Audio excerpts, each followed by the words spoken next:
Photographer continued with the photographer. The original story with the photographer Stephen Leacock. I want my photograph taken, I said. The photographer looked at me without enthusiasm. He was a drooping man in a grey suit with the dim eye of a natural scientist. But there's no need to describe him. Everybody knows how a photographer is like. Sit there, he said, and wait. I waited an hour. I read the Ladies' Companion for 1912, the Girls' Magazine for 1902, and the Infants' Journal for 1888. The Infants' Journal for 1888, the Girls' Magazine for 1902. I read the Ladies' Companion for 1912. I began to see that I had done an unwarrantable thing in breaking in on the privacy of this man's scientific pursuits with a face like mine. So he was a little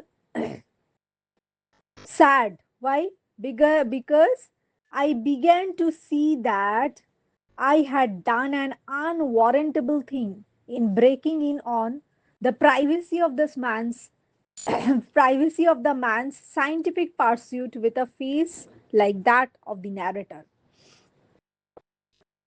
And how was the photographer to look at drooping man in a grey suit with the dim eye of a natural scientist? Next, after an hour, the photographer opened the inner door. Come in, he said severely. I went into the studio. Sit down, said the photographer. I sat down. In a beam of sunlight filtered through a sheet of factory cotton hung against a frosted skylight. কি হলো? I sat down in a beam of sunlight filtered through a sheet of factory cotton hung against a frosted skylight. The photographer rolled a machine into the middle of the room and crawled into it from behind. He was only in it a second, just time enough for one look at me, and then he was out again, tearing at the cotton sheet and the window panes with a hooked stick, apparently frantic for air, light, and air. Tale, he was only inside the machine for a second, just time enough for just had needed time enough for one look at the narrator. Then he was out again, tearing at the cotton sheet and the window panes with a hooked stick, apparently frantic for air, light and air. Then he crawled back into the machine again and drew a little black cloth over himself. The time he was very quiet in there. This time he was very quiet in there. I knew that he was praying and I kept still. When the photographer came out at last, he looked very grave and shook his head. The face is quite wrong, he said. I know, I answered quietly. I have always known it. He sighed. I think, he said, the face would be better three-quarters full. I'm sure it would, I said enthusiastically. First, he said the face was quite wrong. Then he said that the face would be better three-quarters full. I'm sure it would, I said enthusiastically, for I was glad to find that the man had such a human side to him. So would yours. Why he thought that the man had such a human side in him? Because he wanted the photograph to take three-quarters full photograph he wanted to take so that the photograph looks good. So that's why the narrator was happy with the intention of the photographer. Next, so would yours. In fact, I continued, for many faces one sees that are apparently hard, narrow, limited.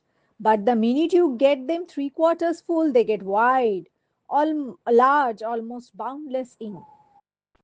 But the photographer had ceased to listen. He came over and took my head in his hands and twisted it sideways. I thought he meant to kiss me, and I closed my eyes.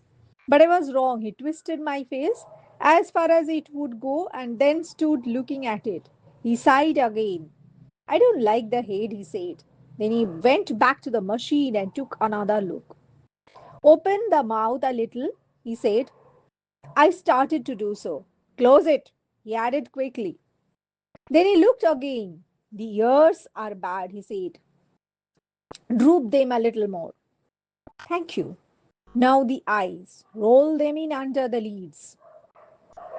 So he asked the narrator to droop the ears a little more, roll the eyes in under the lids, put the hands on knees, and to turn the face just a little upward. Yes, that's better. Now just expand the lungs. So, and hump the neck. That's it. And just contract the wrist, and twist the hip up toward the elbow now. I still don't like the face. It's just a trifle too full. So, what all the things he asked the narrator to do before taking the photograph? He considering the ears to be bad. He asked the narrator to droop the ears a little more, roll the eyes under the lids, put the hands on knees, turn the face just a little upward, expand the lungs, hump the neck, contract the wrist. So, 7 things. Twist the hip up toward the elbow. 8 things. So, what 8 things he asked the photograph narrator to do? First, droop the ears a little more. Number one. Number two, roll the eyes in under the lids. Number three, put the hands on knees and turn the face just a little upward. Number four, just expand the lungs. No, put the hands on the knees.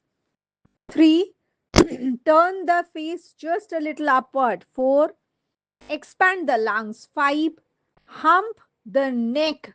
Six, contract the wrist. Seven, twist the hip up toward the elbow. Eight, droop the ears a little. One, roll the eyes under the lids. Two, put the hands on knees. Three, turn the face just a little upward. Four, expand the lungs. Five, hump the neck. Six, contract the wrist. Seven, twist the hip up toward the elbow. Eight, there's 8 things he asked him to do, and even after doing that, he said he still doesn't quite think, like the face is just a trifle too full. But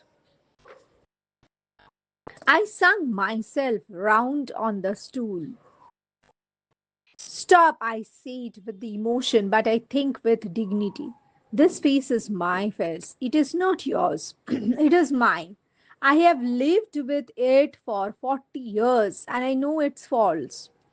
I know it's out of drawing. I know it wasn't made for me, but it is my face, the only one I have. So what how did he react? He said everything with emotion but with dignity. What all things he said? He That face was his face. That face was not of the photographer. He lived with it. The narrator lived with it for 40 years. So he knows its faults. He knows that the face is out of drawing. He knew that it wasn't made for him, but it was his face, the only that he has. First is he said the things with emotion but with dignity. What did he say? The face was his face, number one. It was not of the photographer. Number two, it was of the narrator. Number three, he had lived with it for 40 years. Number four, he knew its faults. Number five, he knew it was out of drawing. And number six, he knew it was was not made for him. Number 7, it was the only it was his face, only one that he had. I was conscious of a break in my voice, but I went on.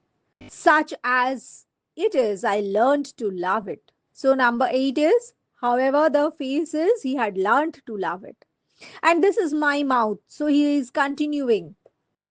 So, it was his mouth. It was number 9, not of the photographer. And number 10, the ears were his, and the ears belong to the narrator, not of anybody else. If the machine is too narrow, here I started to rise from the seat, telling that if your machine is too narrow, he didn't complete the sentence, he rose up from his seat. Sneak. So he now clicked the photograph. The photographer had pulled a string, the photograph taken. I could see the machine still staggering from the shock. I think, said the photographer, parsing his lips in a pleasant smile, that I caught the features just in a moment of animation. What did the photographer say? I think, said the photographer, parsing his lips in a pleased smile, that I caught the features just in a moment of animation. He caught the features just in a moment of animation. So I said, bitingly, features? Yeah, you didn't think I could animate them, I suppose, but let me see the picture.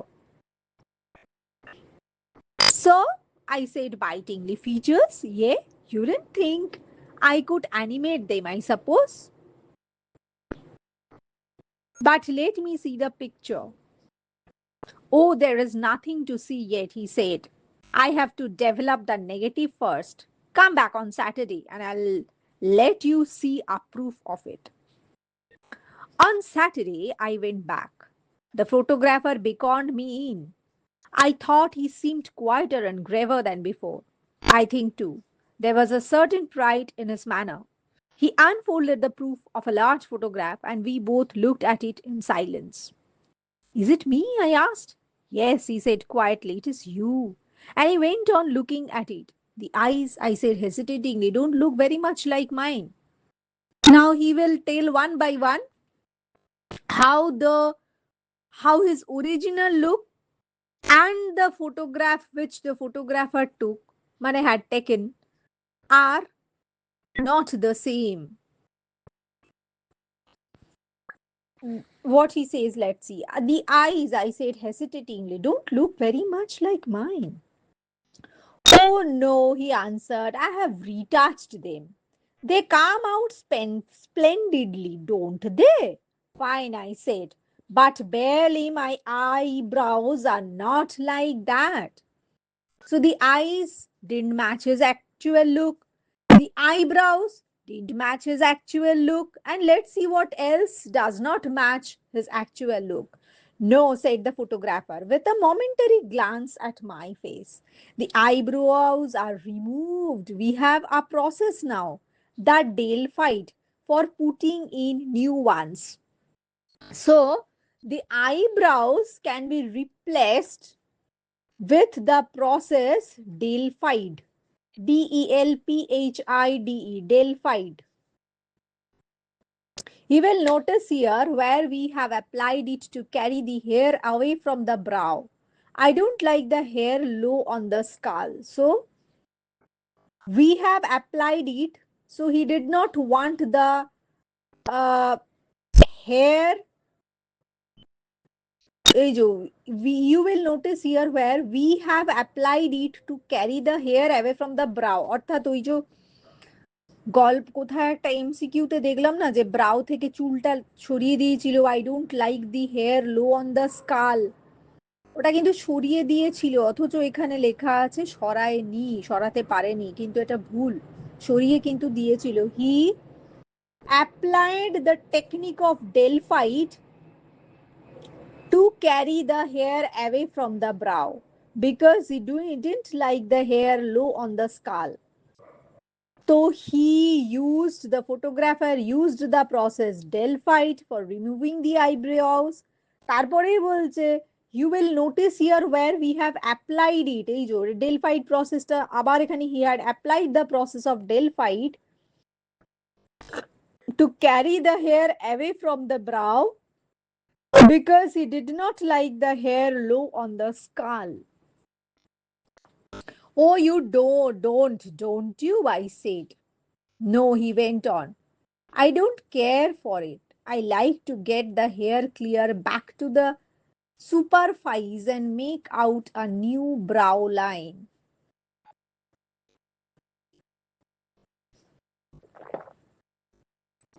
What about the mouth? I said with bitterness. That was lost on the photographer. Is that mine? It is adjusted a little. So he has adjusted the mouth as well. So what he did, he retouched the eyes, retouched eyes এর ক্ষেত্রে retouch wordটা use করেছে, retouched the eyes. He removed the eyebrows with the process of Delphite. He carried the hair away from the brow because he did not like the hair low on the skull with the process of Delphite. He adjusted the mouth a little bit. Only he didn't change the ears. Let's see. The ears, though I said, strike me as good likeness. They are just like mine. So, eyes were changed, eyes were retouched, eyebrows were removed by the process of Delphite. Hair was carried away from the brow and the eyebrows were removed by the process of Delphite. He adjusted the mouth a little, but he did not do anything with the ears. Now, what he says, let's see. Yes, said the photographer thoughtfully. That is so, but I can fix that all right in the print. We have a process now, the sulfite, for removing the ears entirely. I'll see if so. Now the photographer says that by the process of sulfite, he can remove the ears also, which he didn't do yet. Now, if the narrator gives him the permission, he can do that also for the narrator. Listen, I interrupted, drawing myself up and animating my features to their full extent and speaking with a withering scorn that should have blasted the man on the spot. Listen, I came here for a photograph, a picture, something which would have looked like me. I wanted something that would depict my face as heaven gave it to me. Humble though the gift may have been, I wanted something that my friends might keep after my death. So, what did he actually want? The narrator. The narrator wanted something that would depict his face as heaven gave it to him. Humble though the gift may have been, he wanted something that his friends might keep after his death to reconcile them to his loss. It seems that he was mistaken. What he wanted is no longer done. Then what he says, go on then with your brutal work. Take your negative, or whether it is you call it deep eaten sulfide, bromide, oxide, cowhide, anything you like. Remove the eyes, correct the mouth, adjust the face, restore the lips, reanimate the necktie, and reconstruct the waistcoat. Coat it with an inch of gloss, shade it, emboss it, glide it, till even you acknowledge that it is finished. Then, when you have done all that, keep it for yourself and your friends. They may value it. To me, it is but a worthless bauble. I broke into tears and left. So, what he said? He wanted something that would depict his face as heaven gave it to him, humble though the gift may have been. He wanted something that his friends might keep after his death to reconcile them, to put reconcile them to his loss. It seems that he was mistaken. What he wanted is no longer done. Go on. He asked the photographer to go on doing your brutal work. Take your negative, or whether it is he call it, dip it in sulfide, bromide, oxide, cowhide, anything you like. Remove the eyes, correct the mouth, adjust the face, restore the lips, reanimate the necktie, and reconstruct the waistcoat. Coat it with an inch of gloss, shade it, emboss it, glide it, till even you acknowledge that it is finished. Then, when you have done all that, keep it for yourself, your friends. You may value it. To me, but it is to me, it is but a worthless bauble. He broke into tears and left. The girl who can. Ama Atta I do. They say that I was born in Hasodze.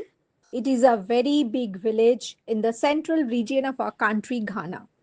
They also say that when all of Africa is not choking under a drought, Hasodzi lies in a very fertile lowland in a district known for its good soil. Maybe that is why anytime I don't finish eating my food, Nana says, "You Adjoa, you don't know what life is about. You don't know what problems there are in this life." As far as I could see, there was only one problem, and it had nothing to do with what I knew Nana considered as problems, or what Mommy thinks of as the problem. Mommy is my mother, Nana is my mother's mother, and they see I'm 7 years old. And my problem is that at this 7 years of age, there are things I can think in my head, but which maybe I don't have the proper language to speak them out with. And that I think it is a very serious problem because it is always difficult to decide whether to keep quiet and not to say any of the things that come into my head, or say them and get laughed at. Not that it is easy to get any grown up to listen to you, even when you decide to take the risk and say something serious to them. Take Nana first. I have to struggle to catch her attention. Take Nana. First, I have to struggle to catch her attention, and then I tell her something I had taken a long time to figure out. And then you know what always happens?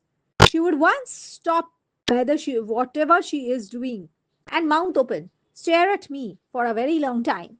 Then bending and turning her head slightly so that one ear comes down towards me, she'll say in that voice, "Adjoa, you see what?" After I have repeated whatever I had said, she would either still in that voice ask, "Never, never," but never to repeat that, or she would immediately burst out laughing. She would laugh and laugh and laugh until tears run down her cheek, and she would stop whatever she is doing and wipe away the tears with the hanging edges of her cloth. And she would continue laughing until she is completely tired. But then, as another person comes by, just to make sure she doesn't forget whatever whatever it was I said, she would repeat it to her. And then, of course, there would be two old people laughing and screaming with tears running down their faces. Sometimes the show continues until there are three, four, or even more of such laughing and screaming, tear faced grown ups. And all that performance on whatever I would say I had said. I find something quite confusing in all this. That is, no one ever explains to me why sometimes I shouldn't repeat some things I say, while at other times some other things I say would not only be all right, but would be considered so funny, they would be repeated so many times for so many people's enjoyment. You see how neither way of hearing me out can encourage me to express my thoughts too often. Like all this business to do with my legs. I've always wanted to tell them not to worry. I mean, Nana and my mother, and that it did not have to be an issue for my two favorite people to fight over. But I didn't want either to be told not to repeat that or it to be considered so funny that everyone would laugh at me until they cried. After all, they were my legs. When I think back on it now, those two, Nana and my mother, must have been discussing my legs from the day I was born.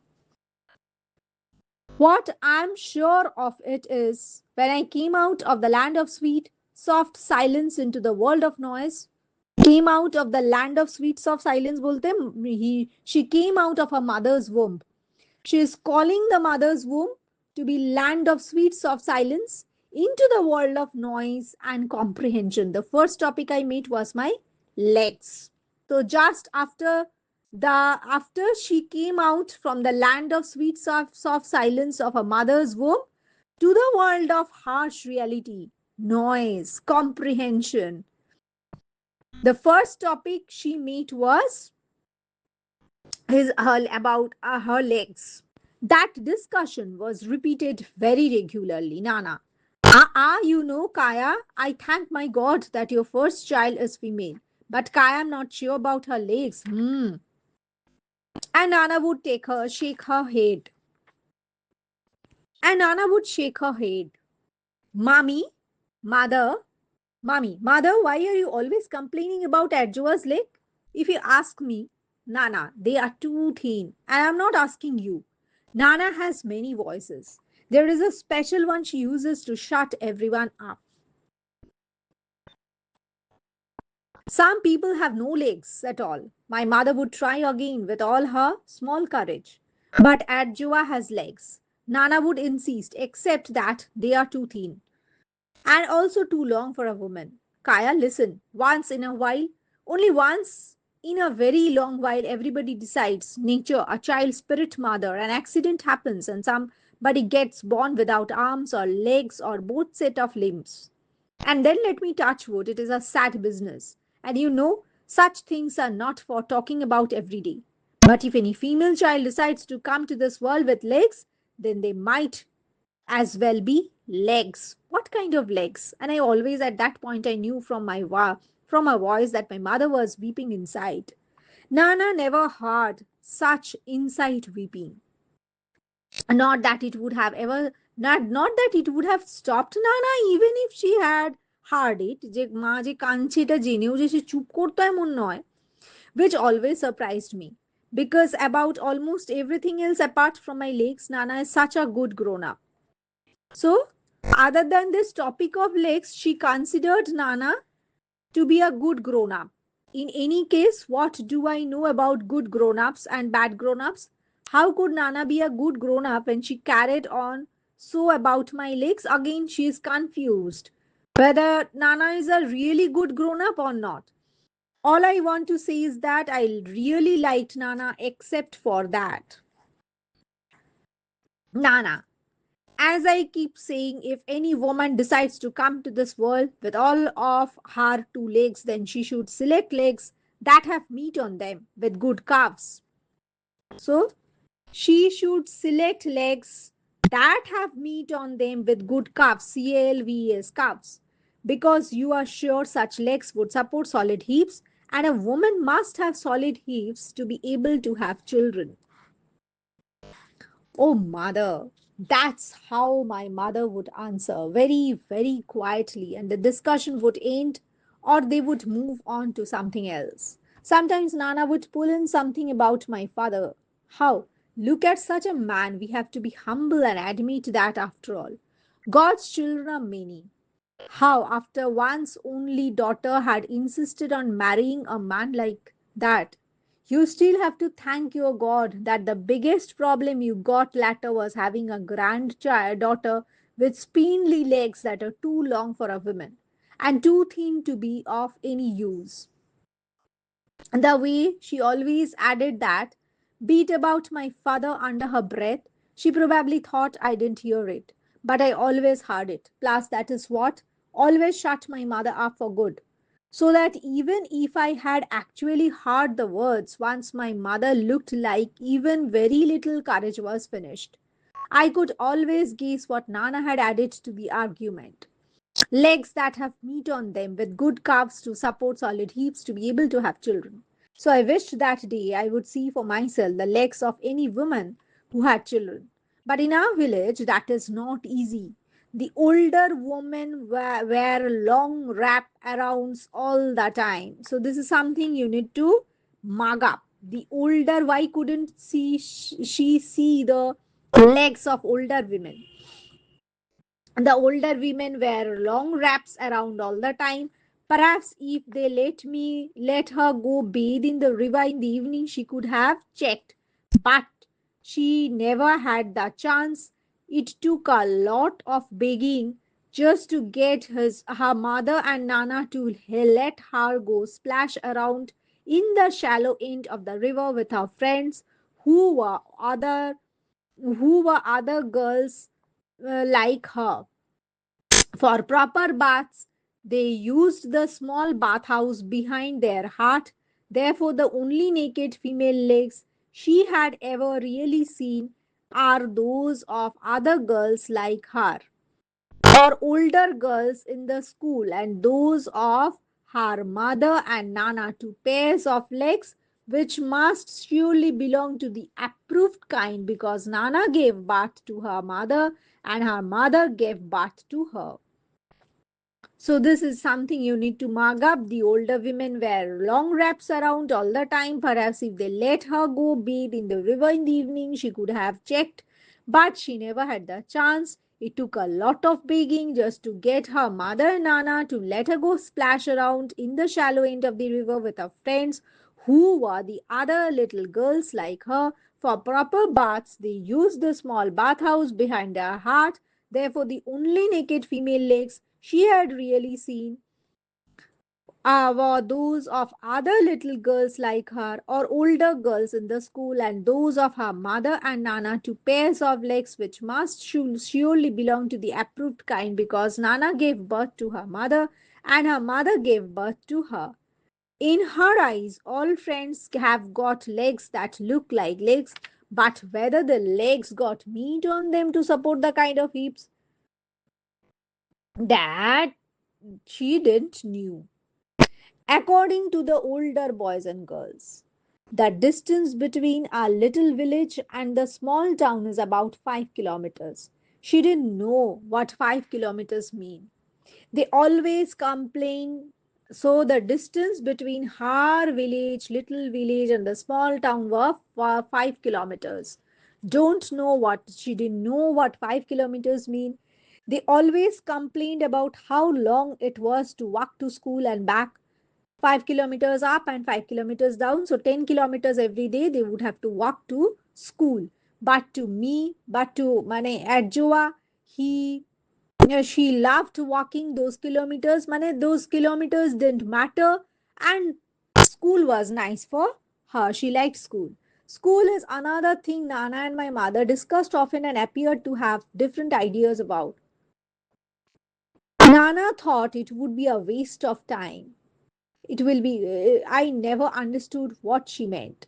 My mother seemed to know and disagreed. She kept telling Nana that she, that is my mother, felt she was locked into some kind of darkness because she didn't go to school. Means her mother felt that she was locked into some kind of darkness because she didn't go to school. So that if I, her daughter, could learn to write and read my own name and a little besides, perhaps be able to calculate some things on paper, that would be good. She could always marry later, and maybe Nana would just laugh. Maybe with legs like hers, she might as well go to school. Running with their classmates in the small sport field and winning first place each time never seemed to her to be anything about which to tell anyone at home. This time it was different. She didn't know how the teachers decided to let her run for the junior section of other school in the district games, but they did. When I went home to tell my mother and Nana, they had not believed it at first. So Nana had taken it upon herself to go and ask in to eat properly. She came home to tell my mother that it was really true. I was one of my school's runners. Is that so? Exclaimed my mother. I know her. Her mouth moved as though she was going to tell Nana that, after all, there was a secret about me she couldn't be expected to share with anyone. But then Nana herself looked so pleased out of surprise, my mother shut her mouth up. In any case, since the first time they heard the news, I have often caught Nana staring at my legs with a strange look on her face, but still pretending like she was not looking. All this week, she has been washing my school uniform herself. That is a big surprise. And she didn't stop at that. She even went to Mr. Mensha's house and borrowed his charcoal pressing iron each time, came back home with it, and ironed and ironed and ironed the uniform until it had been the uniform. I would have said aloud that I had had enough. Wearing my school uniform this week had been very nice. At the parade, the first afternoon, it caught the rays of the sun and shone brighter than everyone else's uniform. I'm sure Nana saw that too and must have liked it. Yes, she had been coming into town with us every afternoon of this district sports week. Every afternoon, she had pulled one set of fresh old clothes from the big brass bowl to wear, and those old clothes are always so stiffly starched you can hear the cloth creak when she passes by. But she walks way behind us school children, and though she was on her way to some place else. Yes, I have won every race I ran in for my school. I have won the cup for the best all round junior athlete. Yes, Nana said that she didn't care if such things are not done. She would do it. You know what she did? She carried the gleaming cup on her back, like they do with babies and other very precious things, and this time not taking the trouble to walk by herself. When we arrived in our village, she entered our compound to show the cup to my mother before going to give it back to the headmaster. Oh, grown ups are so strange. Nana is right now carrying me on her knee and carrying softly, muttering, muttering, muttering. That sa. Thin legs can be useful. Thin legs can also be useful. That's even though some legs don't have much meat on them to carry hips, they can run. Thin legs can run. Then who knows? I don't know too much about such things, but that's how I was feeling, thinking all along. That surely one should be able to do other things with legs as well as have them because they can support hips that make babies. Except that I was afraid of saying that sort of thing aloud because someone would have told me never, never, but never to repeat such words, or else they would have laughed so much at what I would say, they would have cried. It's much better this way to have acted it out to show them, although I could not have planned it. As for my mother, she had been speechless as usual. So, here what we all have learned. School was another thing which Nana and her mother you discussed often and appeared to have different ideas about it. Nana thought it would be a wastage of time sending a child to school. Female child Sending a female child to school was a wastage of time for Nana. But her mother felt but her mother disagreed with Nana at this point. Her mother felt that she was locked into some kind of darkness because she didn't go to school. So she wanted her child to read and write her own name a little. Besides, perhaps to be able to calculate some things on paper, that would be good. She could always marry later. And then, next,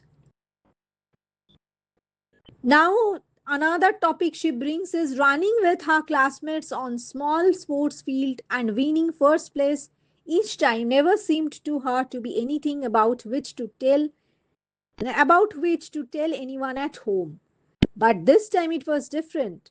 She didn't know how the teachers decided to let her run for the junior section of the school of their school in the district games, for the junior section of our school in the district games. But the teachers decided her to let her run for the junior section of our school in the district games.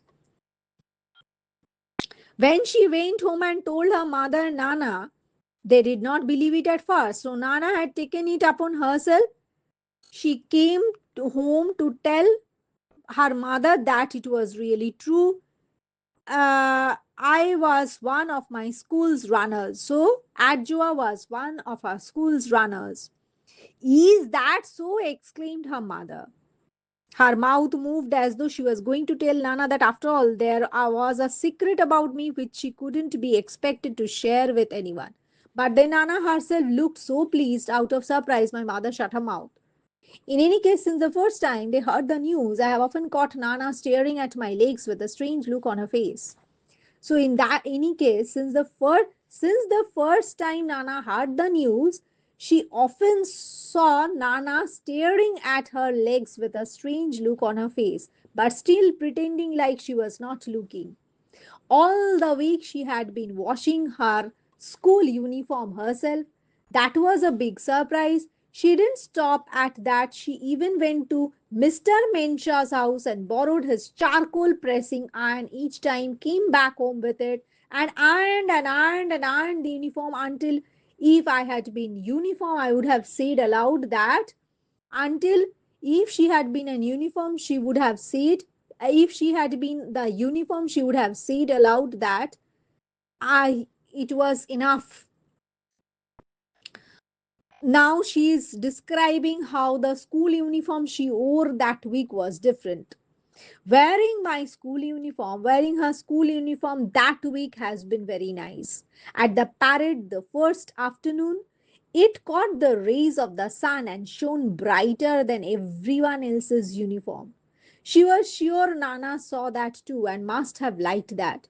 Yes, she had been coming into the town with the children every afternoon of that district sports week. So Nana had been coming into the town with the rest of the children every afternoon of that district sports week. Each afternoon, she had pulled one set of fresh clothes from the big brass bowl, BOWL bowl to wear. Big brass bowl. And those old clothes were always so stiffly starched that anyone could hear the cloth creak when she passed by. When she used to pass by. But she walked way behind the school children. But she walked way behind the school children as though she was on her own way to someplace else. Yes, she had won every race she ran in her school. And she won the cup for the best all round junior athlete. Yes, Nana said that she didn't care if such things are not done. If she would do it. You know what she did? Now, what she did, let's see. She carried the gleaming cup on her back like they do with babies and other very prestigious things, and this time not taking the trouble to walk by herself. When they arrived at the village, she entered the compound to show the cup to to Adjoa's mother before going to give it back to the headmaster. Grown-ups now, now she considered grown-ups to be strange. Why? Nana was carrying her on her knee and crying softly, muttering that sa sa কথাটা বলে matter করলো. Thin legs can be useful. Thin legs can also be useful. That's even though some legs don't have much meat on them to carry hips, they can run. Thin legs can run. Then who knows? Who knows that with thin legs women can have children also. That is why এই কথাটা লিখেছে দিতে, then who knows বলে question mark. I don't know too much about such things, but that's how I was feeling and thinking all along, that surely one should be able to do other things with legs as well as have them because they can support heaps that make babies. Except that I was afraid of saying that. Sort of means now Adjoa was feeling like telling that other than bearing children, legs can have some other purpose also. But she refrained from telling it aloud. Why? For the fear that somebody would say never, never, never to repeat such words. Or else they would have laughed, or they would have laughed so much at what I did. So it's better this way to have acted it to show them, although I could not have planned it. As for my mother, she has been speechless as usual. Now let me read about the author. Amma Atta Aidu is a Ghanaian, Ghanaian, Ghanaian writer, playwright, and academic. She was the Minister of Education. In The Girl Who Can, Aidu analyzes African women's struggle to find their rightful place in the society. Her stories raise issue of choice and conflict. The Girl Who Can is the story of a girl who rises above the pressures of social criticism. The story's protagonist is Adjoa, a little African girl who resides in a village in Ghana with her mother and grandmother. This is Adjoa's struggle to find her rightful place in the society, despite her thin legs that she is constantly told are no good for supporting hips meant for childbearing. Adjoa's triumph proves that women have a greater role in the society than merely being able to bear children.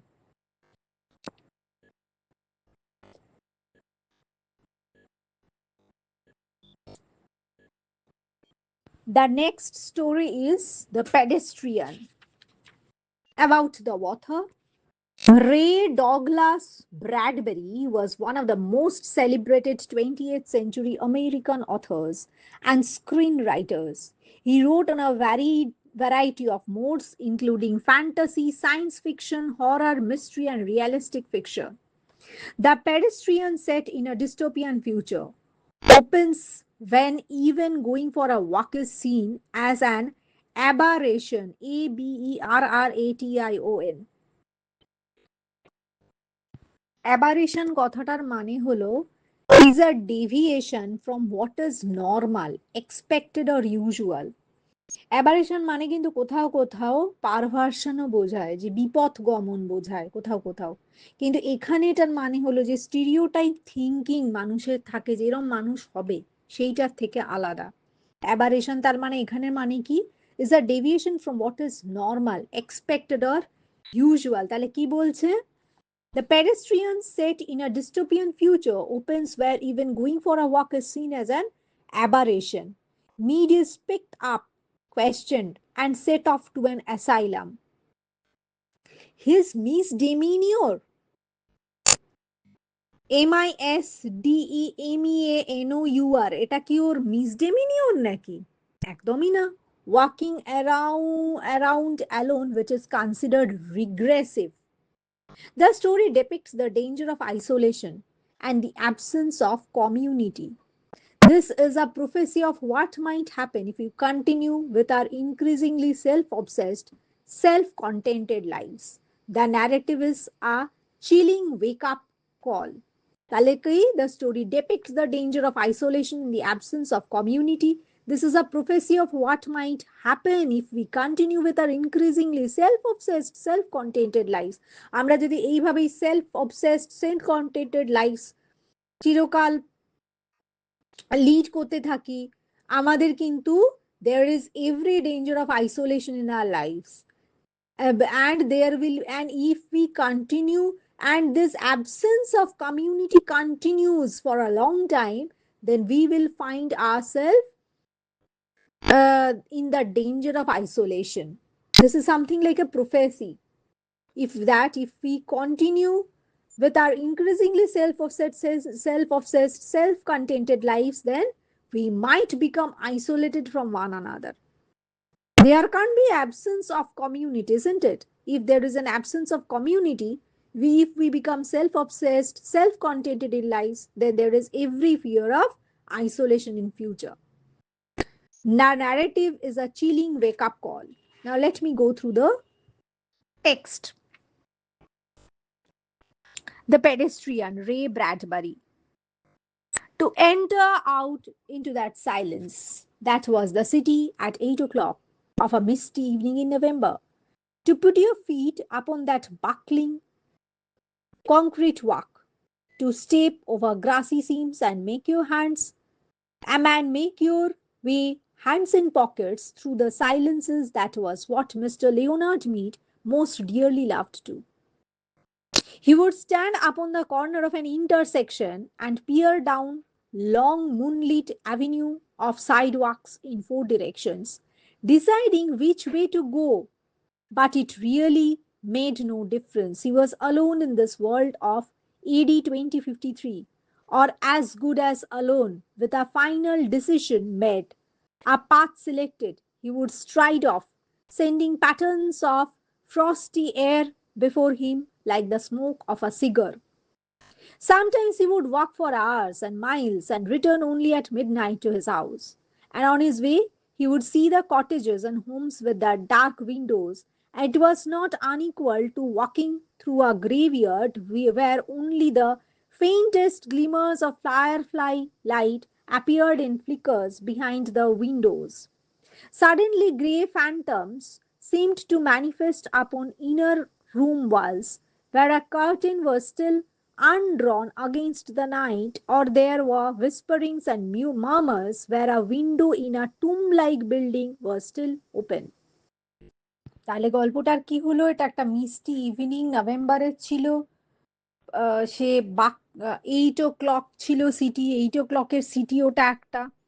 হাত পকেটে রেখে Leonard meet কি করতো? Upon that buckling concrete walk বা buckling concrete ওয়াকের উপর দিয়ে হাঁটতো, to step over grassy seams and, আর হাত থাকতো পকেটে, hands in pocket through silence. And what that was what Leonard Mead most dearly love two.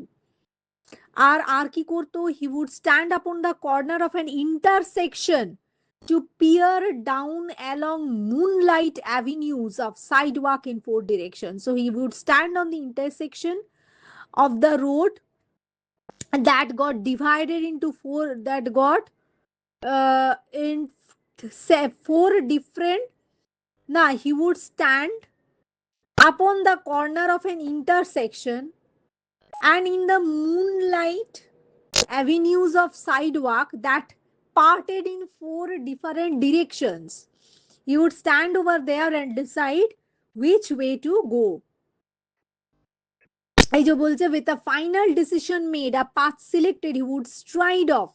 After he would decide which way to go, he would start walking, sending patterns of frosty air before him like the smoke of a cigar.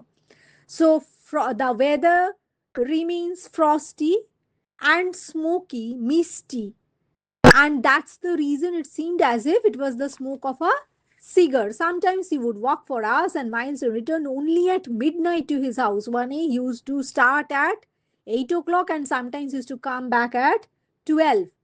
And on his way, he would see the cottages and homes.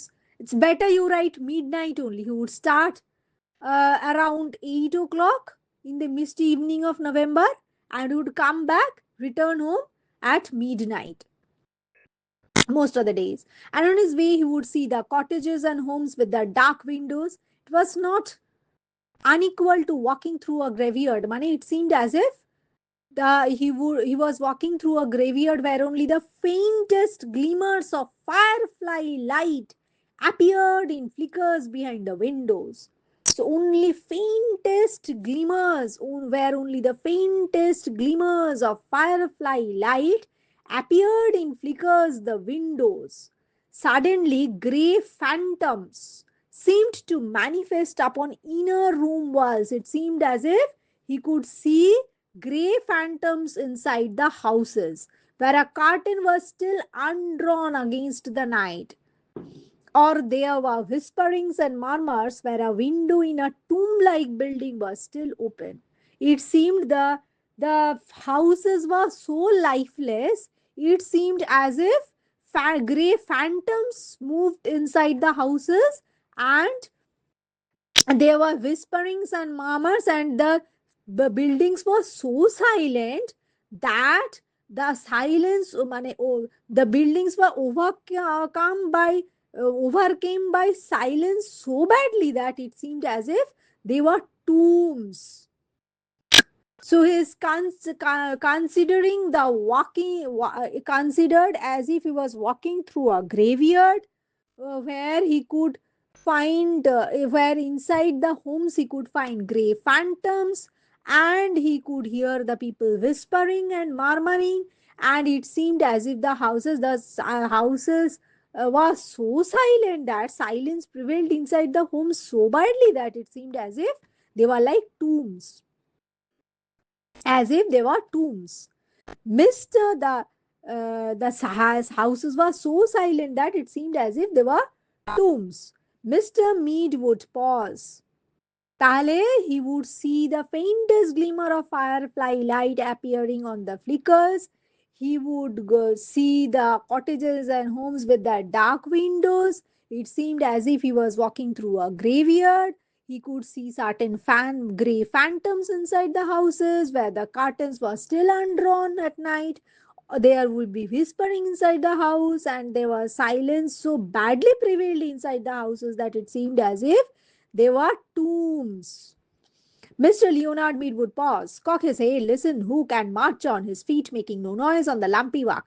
For long ago he had wisely changed to sneakers when strolling at night, because the dogs in intermittent quads. The dogs, why did he wear sneakers? Because he knew that the dogs in intermittent squads would parallel his journey with barkings if he wore hard heels, and the lights might flick on and faces appear on entire street. He is startled by the passing of lone figure himself in the early November evening.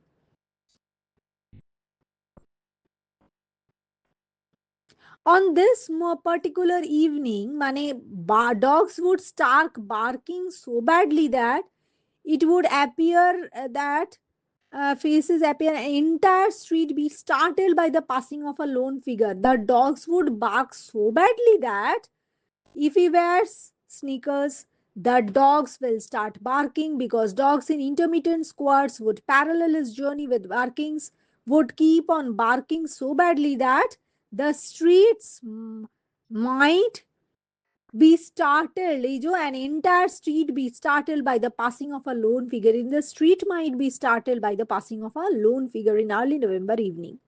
On this particular evening, began. Now he is talking about a particular evening. Now, till this time he was talking in general. Now he has started talking about one particular evening. On this particular evening, he began his journey in a westerly direction toward the hidden sea. So this evening he began his journey in a westerly direction toward the hidden sea. There was a good crystal frost in the air. It cut the nose and made the lungs blaze like a Christmas tree inside. So there was a good crystal frost in the air. It cut the nose and made the lungs blaze like Christmas trees inside.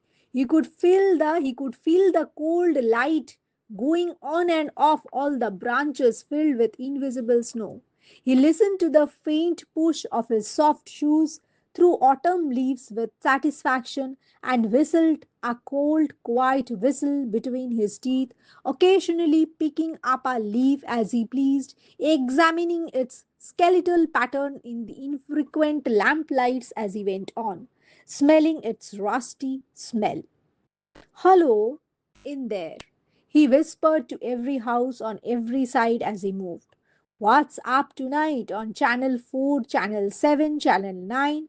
Where are the cowboys rushing, and do I see the United States cavalry over the next hill to the rescue? Now, what happened? He listened to the faint push of his soft shoes through the autumn leaves with satisfaction, whistled a, whistled a cold, quiet whistle between his teeth, occasionally picking up a leaf as he passed, examining the leaf's skeletal pattern in infrequent lamplights as he went on, smelling its rusty smell. So, this is all what he did while walking in that evening. This is the description of the evening. On that particular evening, he began his journey in a westerly direction toward the sea.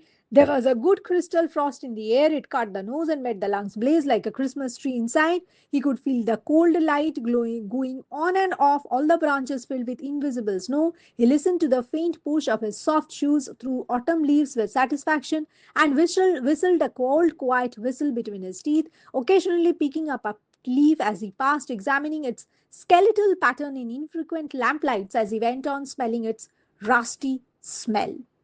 Next, hello, he whispered to every house on every side he moved. Now, what the houses were watching in the television? Now, he's explaining that they were they was they were watching channel 4, channel 7, channel 9.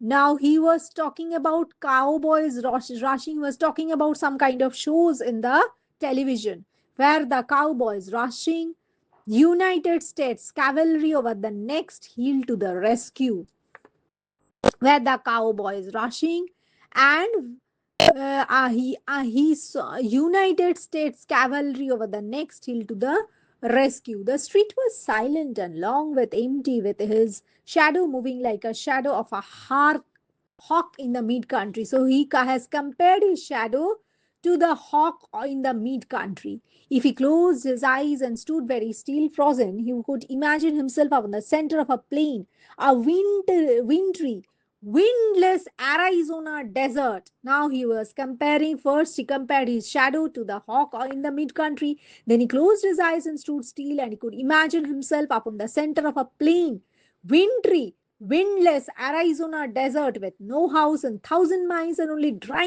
river beds, the streets for company. So now his first is comparing his shadow. First he compares his shadow of to a hawk in the mid country. Then he compares the silence of the streets. It seemed as if he was on a in a place or in a wintry, windless Arizona desert with no house in 1,000 miles and only dry river beds, the streets for company. What is it now? He asked the houses, noticing his wristwatch. 8:30 p.m. Time for a dozen assorted murders. A quiz, a review, a comedian falling off the stage. Now he's talking about the shows. 8:30 p.m. Time for a dosed assorted murders, a quiz, a review, a comedian falling off the stage. So he's asking, these are all what you are watching in the television? Was that a murmur of laughter from within a moon white house? He hesitated but went on when nothing more happened. He stumbled over a particularly uneven section of sidewalk. The cement was vanishing under flowers and grass. In 10 years of walking by day, night or day, in 10 years of walking by night or day for thousands of miles, he had never met another person walking, not once in all that time. He came to a clover leaf intersection. Where did he come? He came to a clover leaf intersection which stood silent where two main highways crossed the town. During the day, it was a thunderous surge of cars, the gas stations open, the great instinct rustling, and a ceaseless jockeying for position as the scarab beetles, a faint incense puttering from their exhausts, schemed homeward to the far directions. But now these highways too were like steams in a dry season, all stone and bed and moon radiance.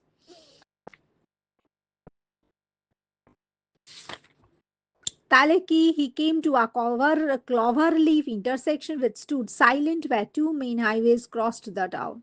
During the deed was a thunderous surge of cars, the gas station open, a great insect rustling and a ceaseless jockeying for position as the scarab beetles, a faint incense sputtering from their exhausts, skimmed homeward to the far directions, but now these highways too were like streams in a dry season, all stone and bed and moon radiance. He turned back on a side street, circling around towards his home. He was within a block of his determination, where the car turned a corner quite suddenly and flashed a fierce white cone of light upon him. He stood entranced, not unlike a night moth, stunned by the illumination and then drawn towards it. A metallic voice called to him, "Stand still, stay where you are, don't move." He halted. "Put up your hands." But he said, "Your hands up or we will shoot." Now comes the climax. He bolo hi acha position at the scabitals, a faint incense sputtering from their exhaust schemed homeward to the far direction. But now these highways too were like seams in a dry season, all stone and bed and moon radiance. Now the paragraph and the mood changes. How? He turned back on a side street, circling around towards his home.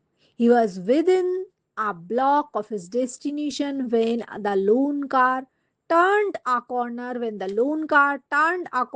quite suddenly and flashes a fierce white cone of light upon him. He stood entranced, not unlike a night moth, stunned by the illumination and then drawn towards it. A metallic voice called to him, "Stand still, stay where you are, don't move." He halted. "Put up your hands," but he said, "Your hands up and we will shoot." The police, "Your hands up or we will shoot." The police, of course, but what a rare, incredible thing. In a city of 3 million, he bollo, in a city of 3 million, there was only one police car left.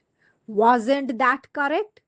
Ever since a year ago, 2052, the election year, মানে এটা 2053, এর এক বছর আগে 2052 ছিল the election year, the force had been cut down from 3 cars to 1. Crime was ebbing. There was no need now for the police, save for this one lone car wandering and wandering the empty streets. "Your name?" said the police car in a metallic whisper. He couldn't see the man in it for the bright light in his eyes. "Leonard Mead," he said. "Speak up." "Leonard Mead? Business or profession?" "I guess you would call me a writer." "No profession," said the police car, as if talking to itself. The light held him fixed, like a museum specimen, needle thrust through chest. "You might say that," said Mr. Mead. He hadn't written in years. Magazines and books didn't sell anymore. Everything went on in the tomb like houses at night now, he thought, continuing his fancy. The tombs, ill lit by television light, where the people sat like the dead, the grey or multicolored lights touching their faces but never really touching them. "No profession," said the phonograph voice hissing. "What are you doing out?" So when he said he was a writer, they considered writing to be not a profession only. See what they say? "No profession," said the police car, as if talking to itself. The light held him fixed like the museum specimen. Ei jo. The light held him fixed like a museum specimen needle thrust through chest. মিউজিয়ামে যে specimen গুলো রাখে সেগুলো needle দিয়ে আটকে রাখে। তো ওকে নিজেকে মনে হলো যে ও একটা মিউজিয়ামের স্পেসিমেন যার উপর লাইট ফিক্সড ছিল আর ও চারদিক দিয়ে নিডল দিয়ে আটকানো ছিল 4 ডিরেকশনসে। "You might say that," said Mr. Mead. He hadn't written in years. Magazines and books didn't sell anymore. Everything went on in the tomb-like houses at night now, he thought, continuing his fancy. The tombs, ill lit by television light, where the people sat like the dead, the grey or multicolored lights touching their faces but never really touching them. "No profession," said the phonograph voice, hissing. What are you going out? Walking, said Leonard Mead. Walking? Just walking, he said simply, but his face felt cold. Walking, just walking, walking? Yes, sir, walking. Where? For what?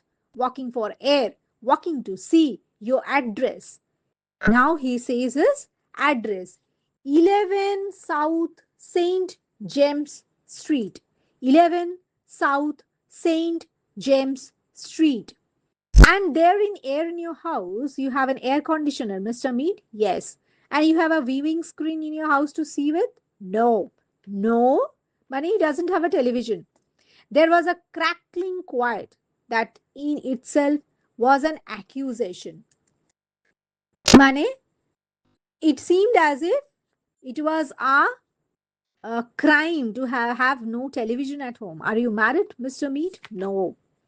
Not married, said the police voice behind the fiery beam.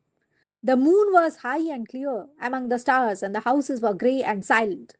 Nobody wanted me, said Leonard Mead with a smile. Don't speak unless you are spoken to. Leonard Mead waited in the cold night. Just walking, Mr. Mead? Yes.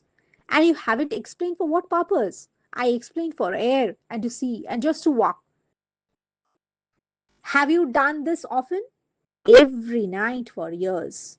The police car sat in the center of the street with its radio throat faintly humming. The police car sat in the center of the street with its radio throat faintly humming. Well, Mr. Mead, it said. Is that all? He asked politely. Yes, said the voice.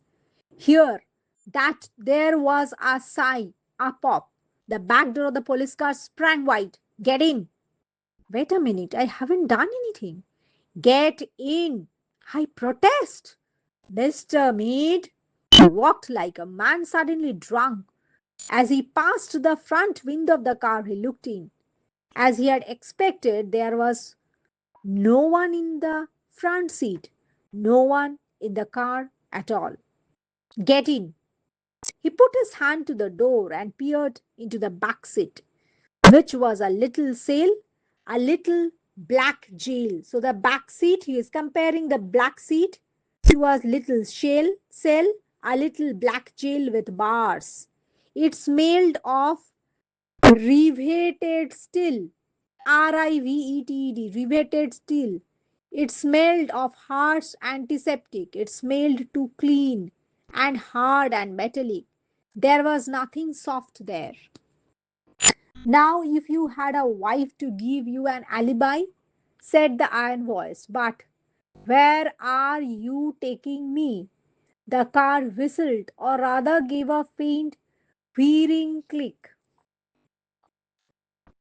as if information somewhere was drooping card by punch slot, slotted card was drooping card by punch slotted card under electric eyes to the Psychiatric Center for Research on Regressive Tendencies. Ki bollo, the car hesitated or rather gave a faint whirring click, whirring, whirring click, as if information somewhere was drooping card by punch slotted card under electric eyes to the Psychiatric Center for Research on Regressive Tendencies. So he was being taken to the Psychiatric Center for Research on Regressive Tendencies. So his tendencies were called regressive, declared regressive.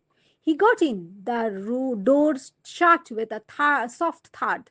The police car rolled through the night avenues, flashing its dim lights ahead. They passed one house on one street a moment later. One house in an entire city of houses that were dark, but this one particular house had all of its electric lights brightly lit, every window a loud yellow illumination, square and warm in the cool darkness. That's my house, said Leonard Mead. No one answered him. The car moved down the empty riverbed street and off way, leaving the empty streets with the empty sidewalks and no sound no motion, all the rest of the chill November night.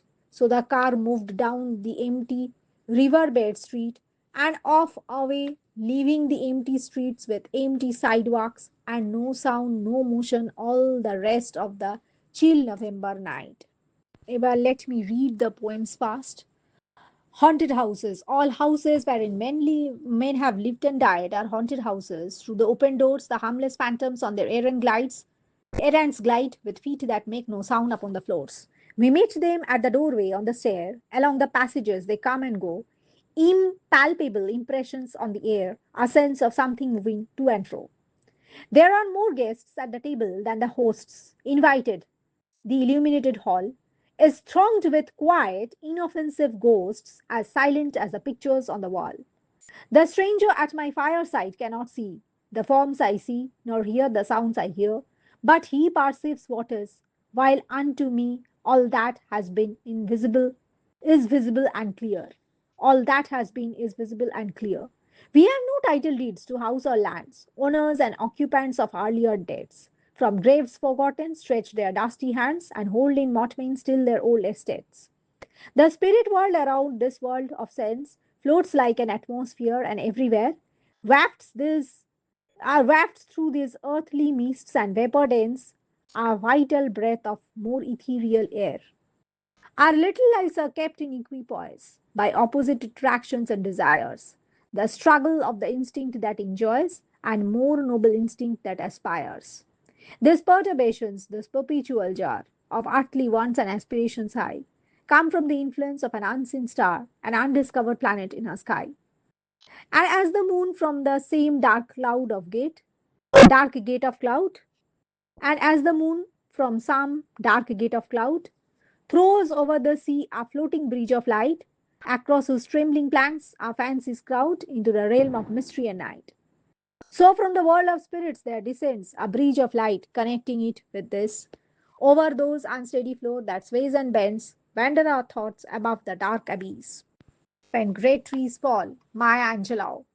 When great trees fall, rocks on distant hills shudder. Lands hunker down in tall grasses, and even elephants lumber after safety. When great trees fall in forests, small things recoil into silence, their senses eroded beyond fear. When great souls die, the air around us becomes light, rare, sterile. We breathe briefly, our eyes briefly see with a heartful clarity. Our memory suddenly sharpened, examines, gnaws on kind words unsaid, promised walks never taken. Great souls die, and our reality bound to them takes leave of us. Our souls, dependent upon their nurture, now shrink, wizened, our minds formed and informed by their radiance fall away. We are not so much maddened as reduced to the unutterable ignorance of dark, cold caves. And when the great souls die, after a period, peace blooms, slowly and always irregularly. Spaces feel what a kind of soothing electric vibrations. Our senses restored, never to be the same, whispered to us, they existed, they existed. We can be and be better, for they existed. The power of music, Shukumar Ray. When summer comes, we hear the hums. Vishmalochan Sarma, you catch his strain on hill and plain from Delhi down to Burma. He sings as though he is staked his life. He sings as though he is hell bent. The people dazed, retired, and amazed, although they know it's well meant. They are trampled and panic rout or languish, pale and sickly, and plead, my friend, we are near our end. Oh, stop your singing quickly. The bullock carts are overturned and horses line the roadside, but Vishmalochan unconcerned he goes, booming out his broadside. The wretched brutes resent the blare, the hour. They hear it sounded. They whine and stare with feet in air or wonder, quite confounded. The fishes dived below the lake in frantic search for silence. The very trees collapsed and shake You hear the crash a mile hence. And in the sky, the feathered fly turn turtle while they are winging. Again we cry, we are going to die. Oh, won't you stop singing? But Bhishma soared beyond our reach. However, we plead and grumble. The Velkin weeps to hear his screech, and mighty mansions tumble. But now there comes a billy goat, a most sagacious fellow. He downs his horns and charges straight with bellow answering bellow. The strains of song are tossed and whirled by blast of brutal silence, and Vishmaluchan grants the world the golden gift of silence. Ever the glove and the lions. Leigh Hunt. Leigh Hunt, romantic writer, essayist, editor, critic, and prolific poet, with a contemporary of romantic poets, Keats, Byron Shelley. He was also one of the most outspoken and effective journalists in the age of French Revolution. Hunt is remembered for his vivid description, the lyrical quality of his verse, delight in nature, and for his mastery of mood and atmosphere. Set against a medieval backdrop where valor and gallantry are prized, Hunt's poem, The Glove and the Lions, is a humorous narrative that explores the dangers of allowing pride and vanity rather than a love to dictate one's actions, especially in a romantic relationship.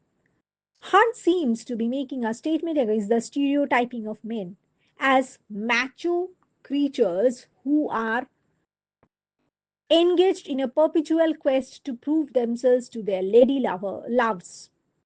The poem is to be read and enjoyed for its lyricism and gentle humor without trying to discover a central message or moral.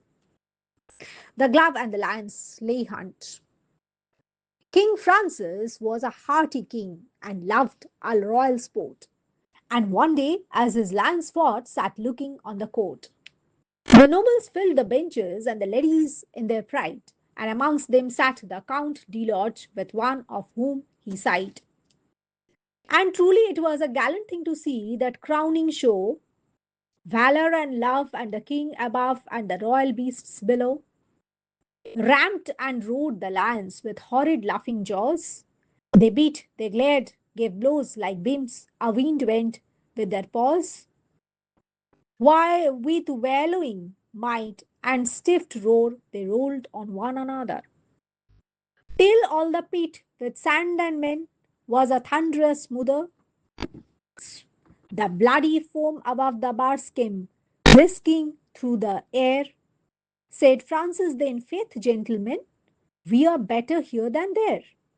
De Lodge's laugh overheard the king, a beauteous, lively dame, with smiling lips and sharp bright eyes, which always seemed the same. She thought the count, my lover is brave as brave can be. He surely would do wondrous things to show his love for me. King, ladies, lovers, all look on, the occasion is divine.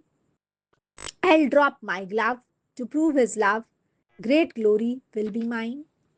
She dropped her glove to prove his love, then looked at him and smiled. He bowed and in moment leaped among the lions wild. The leap was quick, return was quick. Has regained his place. Then threw the glove, but not with love, right in the lady's face. By God, said Francis, rightly done, and he rose from where he sat. No love, quoth he, but vanity sets love a task like that. Next poem, A Considerable Spake, Robert Frost. One of America's greatest poets, received more honors than any other contemporary literary figures in USA. The first thing that strikes the reader about the poetry of Robert Frost is that it is deceptively simple in nature. Frost wrote on the simplest themes in the most easy to understand language. However, a careful reading of his poems reveals that they are subtle, intricate, complex, and richly textured with several layers of meaning.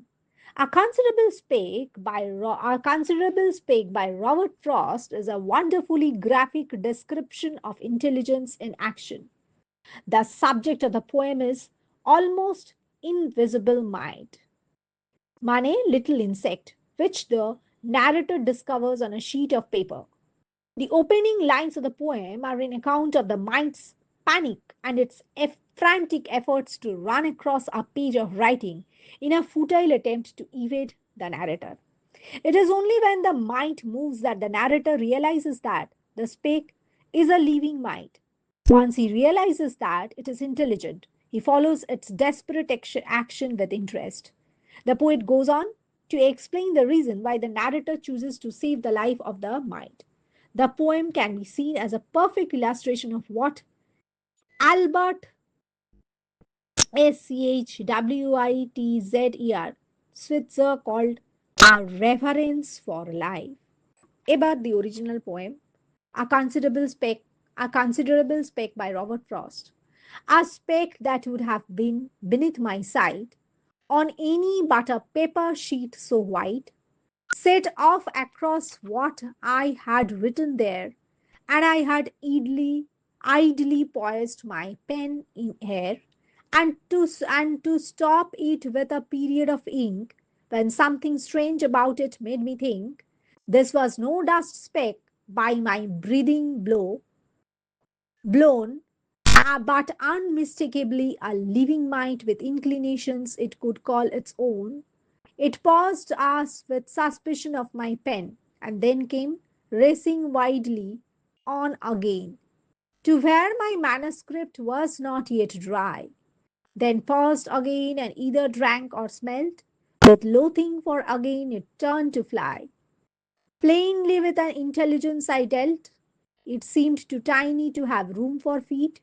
You must have had a set of them complete to express how much it didn't want to die. It ran with terror and with cunning crept. It faltered. I could see it hesitate. Then the middle of the open sheet cowered down in desperation to accept. Whatever I accorded it of fate, I have none of the tender than thou, collectivistic regimenting love, with which the modern world is being swept, but his poor microscopic item now. Since it was nothing I knew evil of, I let it lie there till I hope it slept. I have a mind myself and recognize mind when I mate with it any guise. No one can know how glad I am to find on any sheet the least display of mind.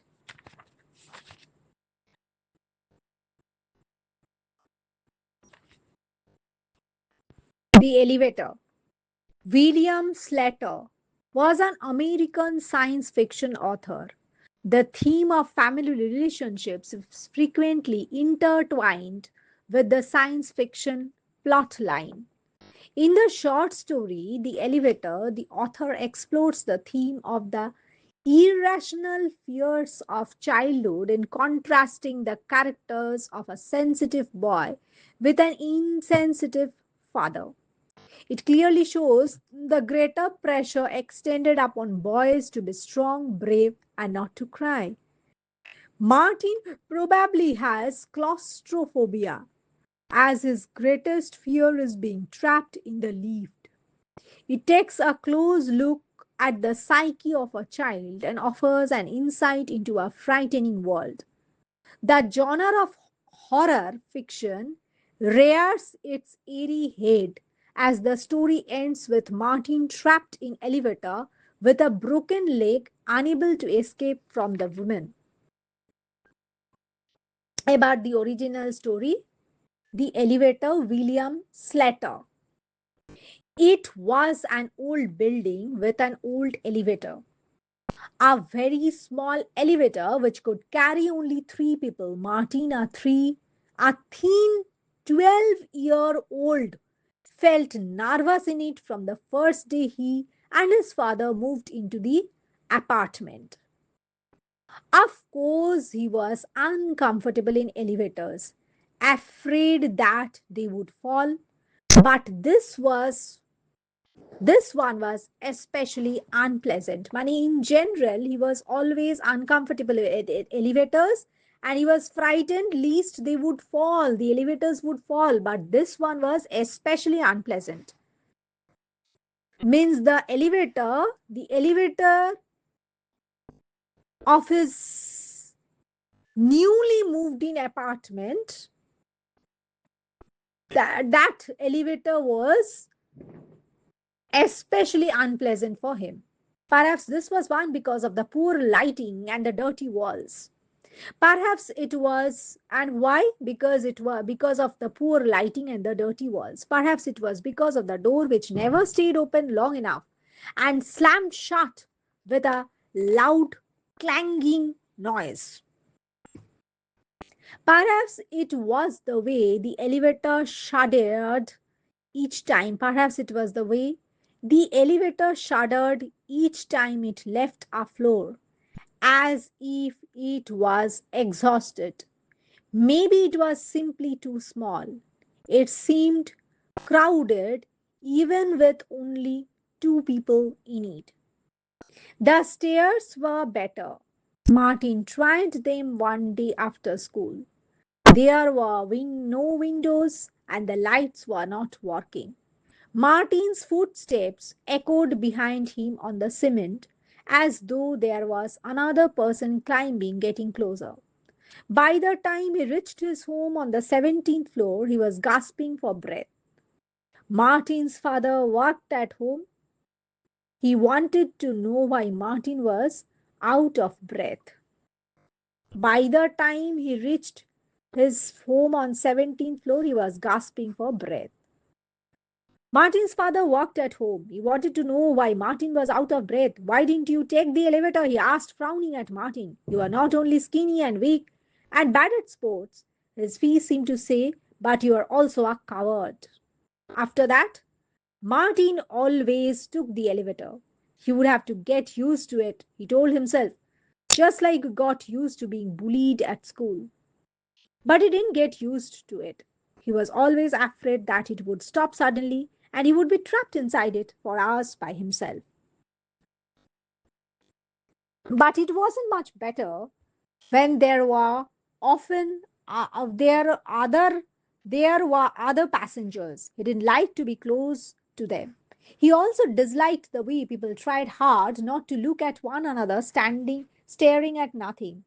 So he also disliked the way people tried hard not to look at one another staring at nothing. One morning, the elevator stopped at the 14th floor and a fat lady got in. She was wearing an old green coat that ballooned around her. As she as she waddled into the elevator, Martin was sure he felt it sink under her weight.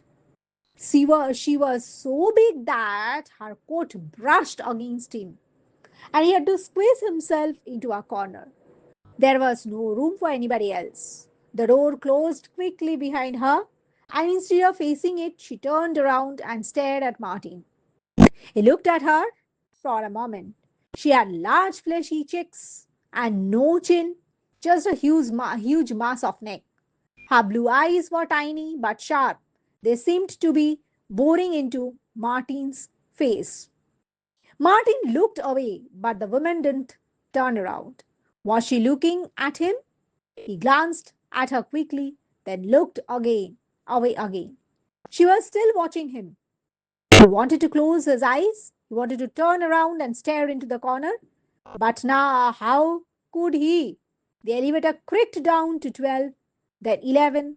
The piggy eyes were still looking at him. She had to be crazy. Why else would she stare at him like this? What was she going to do next? She did nothing. She only watched him, breathing loudly until the elevator reached the first floor at last. Martin wanted to run past her to get out, but there was no room. He could only wait as she turned and moved slowly out into the lobby. Then he ran. He didn't care what she thought.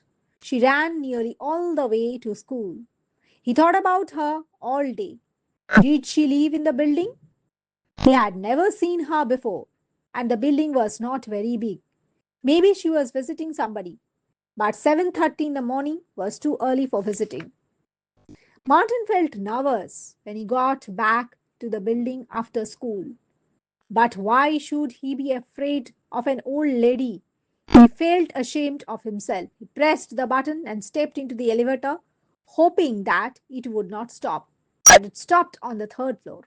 Martin watched the door slide open, revealing a green coat, a piggish face, and blue eyes which were already staring at him as if she knew he would be there.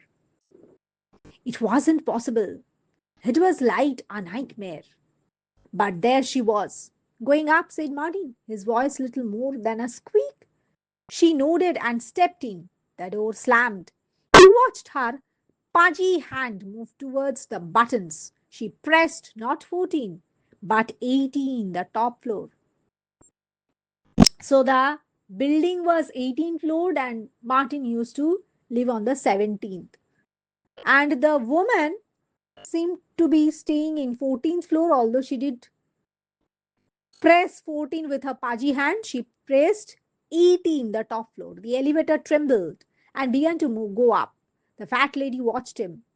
This morning she got on at the 14th floor. So why did she get on the third floor today and go up to 18?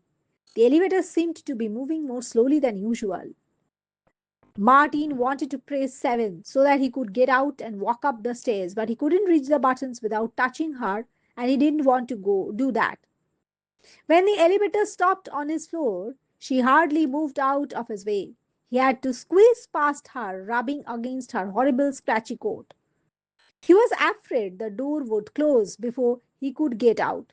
She turned and watched him as the door slammed shut. Now she knows I live on 17, he thought. Have you ever noticed a strange lady in the elevator? He asked his father that evening. Can't say I have, replied, not looking away from the television. Martin knew he was probably making a mistake, but he had to tell somebody about the woman. She was in the elevator with me twice today. She just kept staring at me. She never stopped looking at me for a minute. What are you so worried about now? His father said, turning impatiently away from the television. What am I going to do with you, Martin? Honestly, now you are afraid of some poor old lady? I'm not afraid. You are afraid, said his father. When are you going to grow up and act like a man? Are you going to be timid all your life? Martin didn't want to cry in front of his father, so he waited until he got to his room. His father probably knew he was crying anyway. He slept very little. In the morning, when the elevator's door opened, the fat lady was waiting for him. Martin stood there, unable to move, then backed away. As she saw him, her expression changed. She smiled as the door slammed. Martin started running down the stairs. The stairs were dark and he fell.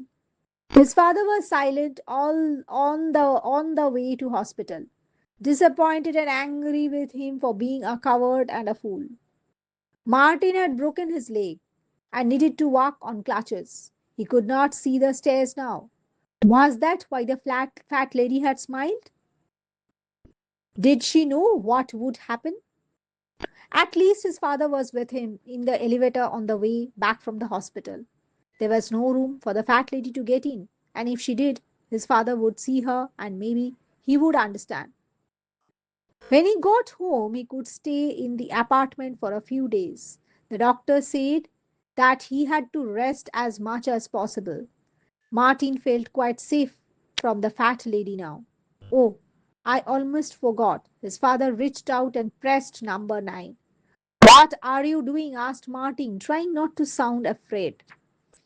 I promised to visit Mrs. Woolman, said his father, looking at his watch as he stepped out of the elevator.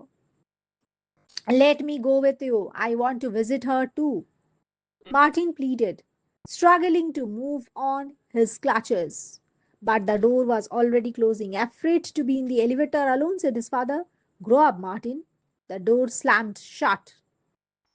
Martin hobbled to the buttons and pressed 9, but it didn't do any good.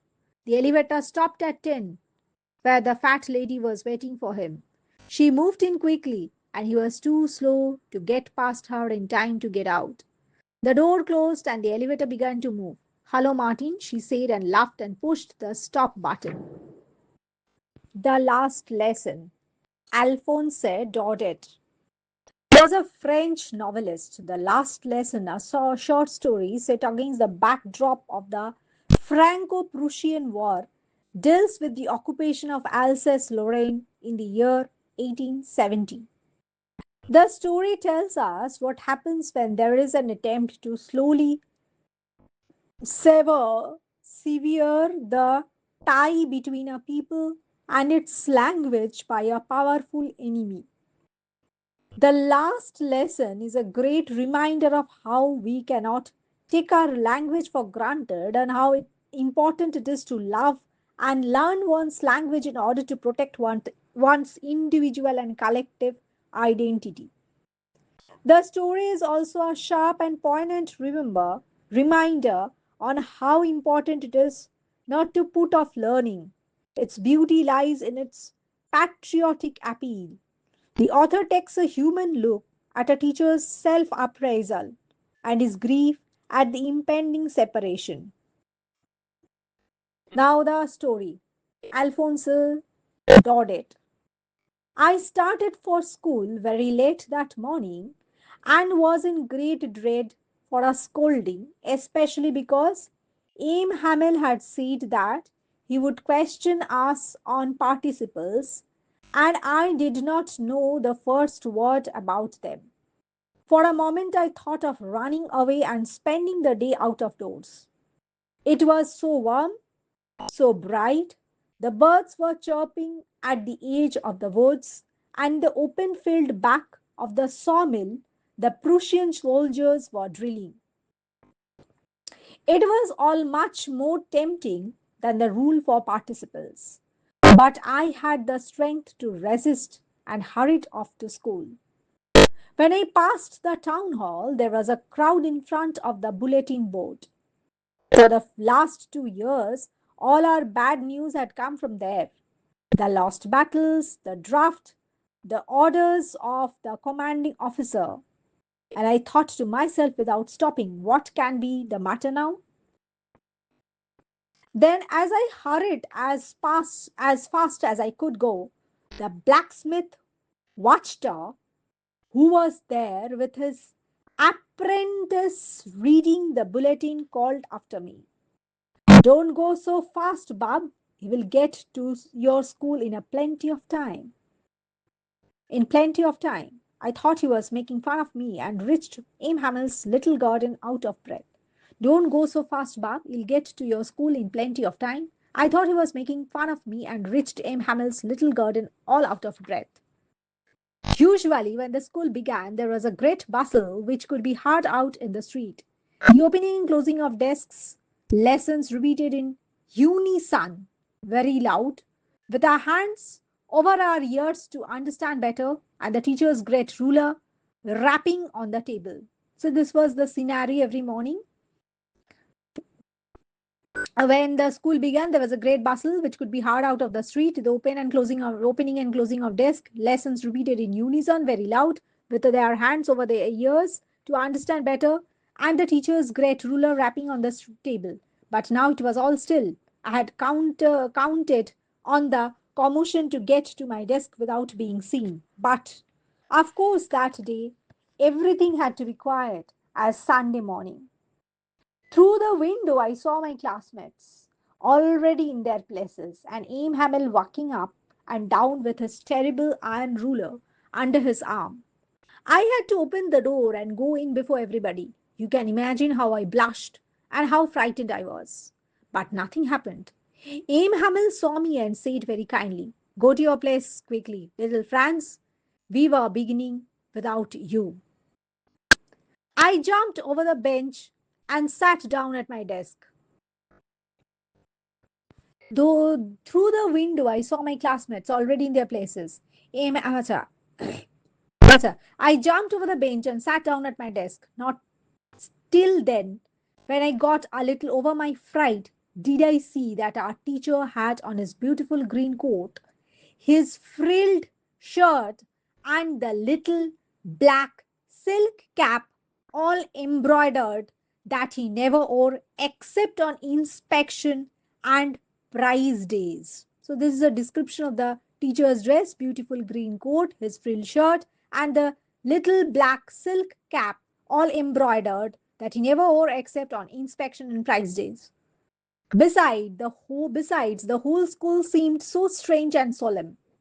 But the thing that surprised me most was to see on the back benches that were always empty. The village people sitting quietly like ourselves. Old Hosser with his cornered hat, the former mayor, the former postmaster, and several others beside. Everybody looked sad, and Hosser had brought an old printer, thumbed at the edges, and he held it open on his knees with his great spectacles lying across the pages. While I was wondering about it all, Aim Hamel mounted his chair, and in the same grave and gentle tone which he had used to me said, "My children, this is the last lesson I shall give you. The order has come from Berlin to teach only German in the schools of Alsace and Lorraine. The new master comes tomorrow. This is your last French lesson. I want you to be very attractive." What a thunderclap these words were to me. Oh, the watches, the wretches. That was what they had put up at the town hall. My last French lesson. Why, I hardly knew how to write. I should never learn any more. I must stop here. There. Then, oh, how sorry I was for not learning my lessons, for seeking birds' eggs or going sliding on the Saar. My books that had seemed such a nuisance a while ago, so heavy to carry, my grammar, and my history of the saints were old friends now that I couldn't give up. And Aim Hamel too, the idea that he was going away, that I could should never see him again, made me forget all about his ruler and how cranky he was. Poor man! It was in honor of his last lesson that he had put on his fine Sunday clothes. And now I understood why the old men of the village were sitting there in the back of the room. It was because they were sorry too that they had not gone to school more. It was their way of thanking our master for his 40 years of faithful service and of showing the respect for the country that was theirs no more. While I was thinking of this, I heard my name called. It was my turn to recite. What would I not have given to be able to say that dreadful rule for the participle, although all through very loud and clear and without one mistake? But I got up mixed on the first words and stood there, holding on to my desk, my heart beating and not daring to look up. I heard Aim Hamel say to me, "I won't scold you, little Franz. You must feel bad enough. See how it is. Every day we have said to ourselves, Bah, I have plenty of time. I'll learn it tomorrow. And now you see where we have come out? Ah, that's the great trouble with Alsace. She puts off learning till tomorrow. Now those fellows out there will have the right to say to you, How is it you pretend to be Frenchmen, and yet you can neither speak nor write your own language? But you are not the worst, poor Franz, poor little Franz. We have all a great deal to reproach ourselves with. Your parents were not anxious enough to have you learn.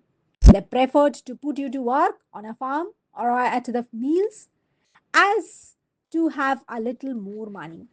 So their parents preferred to put their children to work on farm or at meals as to have little more money. And I have been to blame also. Have I often, have I not often sent you to water my flowers instead of learning your lessons? And when I wanted to go fishing, did I not just give you a holiday? Then, from one thing to another, Aim Hamel went on to talk of French language, saying it was the most beautiful language in the world, the clearest, the most logical, that we must guard it among us and never forget it, because when people are enslaved, as long as they hold fast to their language, it is as if they had the key to their prison. Then he opened a grammar and read us our lesson. When we must guard it from us and never forget it, because when people are enslaved, as long as they hold fast to their language, it is if they had the key to their prison. মানে যতক্ষণ মানুষ নিজের ল্যাঙ্গুয়েজের ধরে রাখে ততক্ষণ তার prison থেকে বেরোবার সেটা একটা চাবিকাঠি থাকে, but if you don't know your language well, it even won't provide you with a key to get out of that prison. Then he opened a grammar and read us our lesson. I was amazed to see how well I understood it. All he said seemed too easy, so easy, I think too, that I had never listened so carefully, and that he had never explained everything with so much patience. It seemed almost as if the poor man wanted to give us all he knew before going away, and to put it all into our heads at one stroke. It seemed almost as if the poor man wanted to give us all what he knew before going away, and to put it into our heads at one stroke. After the grammar, he had a lesson in writing. That day, Aim Hamel had new copies for us, written in a beautiful round hand.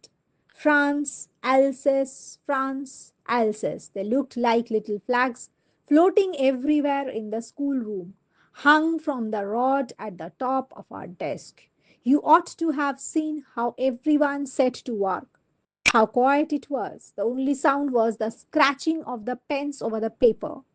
Once some beetles flew in, but nobody paid any attention to them, not even the littlest ones who worked right on tracing their fish hooks, as if that was French too. On the roof, the pigeons cooed very low, and I thought to myself, will they make him sing in German? Even the pigeons?